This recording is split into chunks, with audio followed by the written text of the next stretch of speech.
여러분 안녕하세요. 핫설입니다. 네, 오늘의 두 번째 사연. 시원한 사연이죠.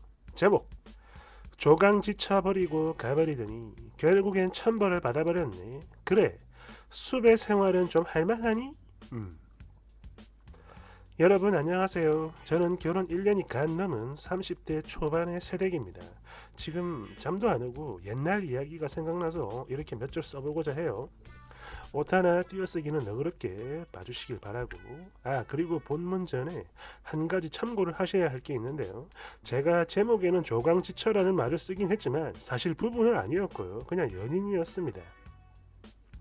다만 조강지처라는 말이 전혀 어색하지 않을 만큼 뒷바라지 하면서 크게 헌신을 했었고요. 그래서 이런 단어를 썼으니까 오해는 없으시길 바랍니다. 음슴체 갈게요. 꽃다운 나이, 대학교 2학년 시절부터 20대 중반이 될 때까지 약 4년 7개월간 만났던 남자가 있었습니다. 이하 그 새끼. 그 새끼가 먼저 죽자 사자 미친 듯이 따라다녔고, 그러다 마음을 열어 사귀게 된 케이스인데요. 참 아이러니했던 건 사귀고 한 3개월 정도 지나니까, 이쯤 되니까 제가 그놈보다 더 좋아가지고 설레발 치고 그렇게 된 거야. 그러다 몇 달 뒤에 그놈은 졸업을 하게 됐는데요. 바로 이때부터 시작이 됐죠. 나이도 어려 쥐뿔도 없는 내가 알바해서 밥 사다 먹이고 담배 술 다 사다 바치고, 그러다 그것도 모자라니까 우리 부모님 등골까지 뽑아서 이놈을 먹여 살렸어요. 그렇게 취업 뒷바라지만 약 1년. 그러던 어느 날 갑자기 사업을 한답시고 이래저래 설쳐대더니 제 돈까지 싸그리 말아먹고, 제가 이때 저희 부모님께 죄를 좀 지었지요. 죄송합니다. 그런 후 또 정신 못 차리고 사람은 모름지기 서울로 가야 해, 이런 개소리와 함께 또 어째저째 서울 인근에 일자리를 구하게 됐는데, 저만 내버려 두고 지 혼자 그렇게 훌쩍 떠나가 버렸죠. 그런데 그때 당시 이 망할 개자식을 너무너무 사랑했던 호구 말파리 같았던 나란녀는 일주일에 한 번씩 주말마다 4시간 거리를 오가며 청소, 빨래, 음식 등등 집안 살림 다 해주고, 당시 이놈이 비록 일을 하곤 있었지만 전날 사업 말아먹으면서 생긴 그 빚 갚는다고 생활에 필요한 자잘한 것들 제가 다 사다 바쳤어요. 그리고 비록 쥐꼬리만큼이지만 갈 때마다 용돈도 손에 쥐어주고 그랬습니다. 그런데 이런 생활이 무려 4년. 그때까지 쓴 돈만 해도 비싼 중형차 값은 나올 거예요. 그러고 보니 당시 우리 아빠가 사주셨던 제 차, 이 차도 이놈한테 줬어요. 내 남자가 뚜벅이로 돌아다니고 그렇게 가오 떨어지는 게 너무 싫었거든요, 그땐. 아무튼 만난 지 4년이 좀 넘어갈 즈음 이놈 입에서 결혼 얘기가 나왔어요. 당시 기준으론 제 나이가 좀 어리긴 했지만 그놈은 정년기에 들어가는 나이니까 그래서 그랬나 본데, 참 이상했던 것. 물론 당시에만 이상하다 생각했던 거예요. 결혼에 대해 뭔가 일을 좀 진행하려고만 하면 자꾸만 이상한 일, 아니 사건들이 터지는 거예요. 예를 들어 상견례 날짜는 하루 이틀 전에 그놈 집안에 사람이 크게 다쳐 병원에 입원을 한다든지, 이런 이상하고 갑작스런 사고들 실제로 그랬어요. 이 외에도 많은 일들이 있었지만 특히 상견례가 3번이나 미뤄졌는데 결국 못했습니다. 그런데 알고 보니 다 거짓이었죠. 다만 한 가지 생기는 의문은, 아니 그럴 거면 왜 결혼 얘기를 꺼냈을까 하는 거예요. 어차피 안 할 거면서. 아무튼 이즈음부터 그랬습니다. 완전 눈에 띄게 짜증이 늘고 생트집을 잡기 시작하더군요. 하지만 완전 등신호구 말파리 같았던 나란녀는 도대체 그놈의 사랑이 뭔지 이 모든 걸 참고 끝까지 맞춰주려 부단히 노력을 하게 됐죠.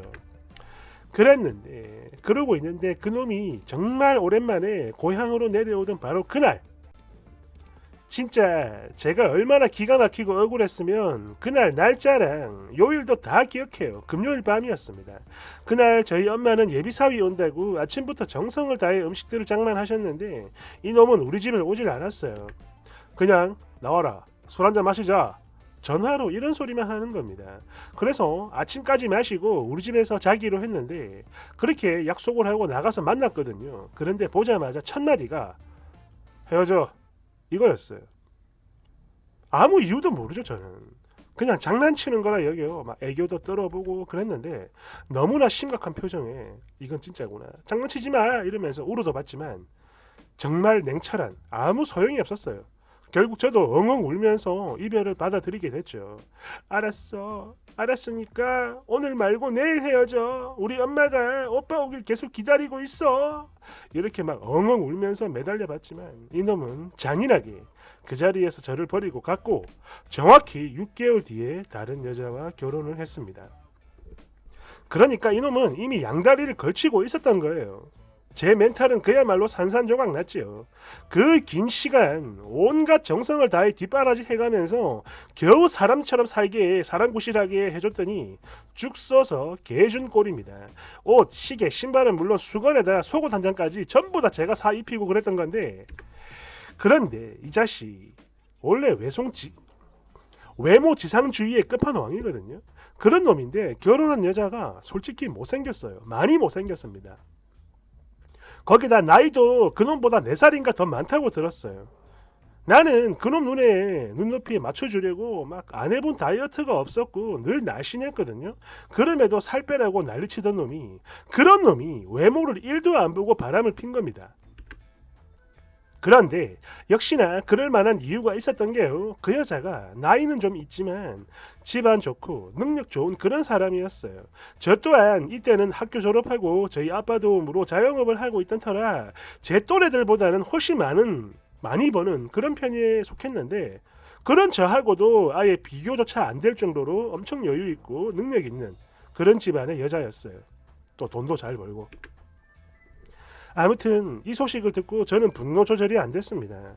결혼식장에 예쁘게 하고 가서 확 엎어버릴까? 이런 생각도 하고, 한 번만 더 매달려서 결혼식 나가볼까? 뭐 이런 진짜 별의별 미친 생각을 다 했었는데, 지금이야 완전 어처구니 없고 유치한 생각이지만 당시에 제 사고는 정상이 아니었어요. 거기다 그놈도 그놈이지만 그놈 부모들한테 더 큰 배신감을 느꼈는데, 맨날 아가 이러면서 예뻐했던 사람들, 그런데 이제 와서 뭐 아무것도 못하니까 매일매일이 지옥이고 고통이고 분노 조절은 안 되고 우울증에 폭식증, 거기다 불면증까지 오는 바람에 11개월간 정신과 치료까지 받았어요. 정말 힘들었습니다. 그러던 중에 간간히 들려오는 그놈 소식에 저는 더 큰 고통과 또 큰 좌절감을 맛봐야 했죠. 들어보니 그 여자 집에서 빚 다 갚아주고 그것도 모자라 새로운 사업 시작하기 돈도 대줬다 뭐 등등등 이런 소식을 듣게 됐는데 막 허탈하고 속쓰리고 미치겠고, 뭐지? 될 놈은 되는 건가 싶기도 하고, 그러고 보니 애도 바로 나왔다고 해요. 애 싫다고 우리 띵크로 살자 하던 놈이 허니문 베이비를 가진 겁니다. 아무튼 그렇게 헤어지고 한 2년 가까이 지나면서 저도 만나는 사람이 있긴 했었는데요. 당시 저랑 친했던 동생이 언니 꼴 못 봐주겠다 이러면서 일단 누구라도 만나봐 하며 소개팅을 해준 건데, 이 사람이 바로 제 남편이에요 현재. 아무튼 당시에 저는 워낙에 정신적으로 크게 피폐해진 상태라 연애에 온전히 집중할 수 있는 상황이 아니었어요. 실제로 진상짓은 물론 개 미친 또라이 짓거리도 많이 했는데, 그래서 지금은 그때 그게 너무너무 미안하고 또 받아준 게 고마워서 지금은 남편을 왕처럼 모시고 살고 있답니다. 아무튼 새로운 연애를 하면서도 나라던 이 미친년은 계속 나도 모르게 그놈 소식만 쫓게 되고, 그러다 좋은 소식, 그놈한테만 좋은 소식 같은 게 들리면 배 아파하고, 진짜 우리 남편한테 당시엔 남친이지만 개 몹쓸 짓 정말 많이 했죠. 그랬는데 하루는 남편이 제 눈을 똑바로 보면서 이런 소리를 합니다. 나 너무 지친다. 더 이상 힘들게 하지 마. 지금까지 단 한 번도 나한테 화를 내긴커녕 나쁜 말조차 안 하고 나만 봐주던 사람인데, 그런 남자 입에서 갑자기 이런 소리가 나온 거예요. 그리고 이 순간 저도 번쩍하면서 정신이 차려졌죠. 일단 너무 무서웠어요. 이 남자가 나 떠날까봐. 나 조금만 아프다 해도 약 사다 주고 병원에 데려가고 언제나 항상 내가 우선인 이 사람을, 그런 만큼 나도 누구보다 의지를 했던 사람인데 그런 소중한 사람을 고작 나를 버리고 간 쓰레기 따위한테 꽂히고 눈깔이 돌아서 알게 모르게 이 사람 아프게 힘들게 했던 거, 이날 진짜 무릎까지 꿇고 울면서 빌었어요. 싹싹 빌었죠. 그리고 그 순간부터 그놈 소식은 의도적으로 피했고요. 오직 이 사람한테만 집중을 하게 됐는데 제 생애 처음으로 행복해지기 시작했습니다. 태어나서 처음 느껴본 행복이 참 많았는데요. 뭐 이걸 다 쓰긴 그러니까 패스하고 간단히 그냥 뭐랄까 맨날 주는 사랑만 하다가 받는 사랑을 하니까 이게 받는 사랑 이게 사랑받는 거구나라는 걸 느끼게 됐고요. 그런 만큼 저도 온 열정을 다해 사랑했는데 그렇게 3년을 찐하게 연애하고 결혼했죠. 아무튼 이젠 뭐 시간도 많이 흘렀고 호구 말파리 같았던 나란년도 많이 단단해졌답니다. 아니 이젠 오히려 그때 날 개같이 차준 거 그게 정말 고맙기까지 해요. 그래서 우리 신랑 만난 거니까. 그러고 있었는데 얼마 전에 그 자식의 소식을 듣게 됐어요. 사실 지금도 일부러 막 소식 피하려고 하는데 겹치는 인맥이 많다 보니까 들려오는 게 있습니다. 얼마 전 들려온 소식에 의하면 그래요. 이 자식이 지금 경찰에 수배 중이라고 합니다. 전국 수배. 어떤 사기를 쳤다고 하는데 뭐 얘기 들어보니까 없던 놈이 갑자기 생기니까 주제 파악 못하고 사업 크기를 왕창 늘리다 망하다가 막 투자를 받고 그러다가 그걸 몽땅 싸들고 튀어버린 거예요. 거기다 가정도 이미 예전에 깨졌다고 합니다. 여기도 지금 뭐 돈 관련 문제가 엄청 심각하다고 해요. 잡히면 죽는 거야. 이게 사실 꽤 오래 전부터 위태위태했었고 이것저것 자질구리한 일들이 많았었다고 하는데 저 연애하고 결혼하느라 몰랐던 거죠. 안 듣고 하다 보니까. 아무튼 예전엔 그토록 바라던 희소식인데 이상하게 그닥 기쁘지는 않았어요. 아니 천벌을 받았네 꼬숩네 하긴 했는데 생각을 했던 것만큼 유쾌한 기분은 아니더라 이거지요. 그러니까 내가 우리 남편 덕에 깨닫게 된 후에 그래 그냥 그렇게 놔버리고 갔으면 잘 살기나 하지 쯧쯧쯧 대충 이런 마음이랄까 할까요?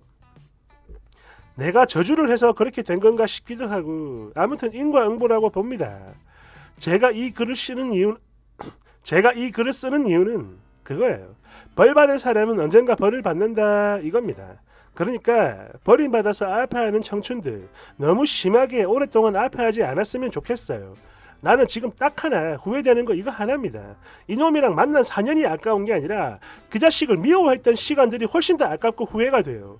그놈 미워하면서 고통받았던 시간들 너무 힘들었고 미워하면 할수록 내가 더 아팠으니까. 아시겠어요? 내 소중한 삶을 미움으로 좀먹게 하면 결국 그 누구도 아닌 나만 손해를 보게 되는 겁니다. 나는 그놈을 많이 사랑했고 또 그런 만큼 많이 미워했어요. 너무 심하게 버려졌다라는 생각에 정신과 약을 1년간 먹어야 했을 정도로 정말 많이 힘들고 고통스러웠지만 그 덕분에 진짜 사랑이 뭔지 알게 됐고 세상에서 제일 멋진 우리 신랑 만나 이렇게 알콩달콩 행복하게 살고 있으니까 이제는 나도 뭐 활활 완전히 털어버릴 수 있을 것 같아요. 글솜씨가 없어 마무리가 어렵습니다. 그럼 다들 행복하세요. 복 많이 받으시고. 그렇죠. 인과응보 받을 놈은 받아야죠. 잘 됐네요. 근데 이 댓글 달리겠는데 너그 신랑은 무슨 죄야?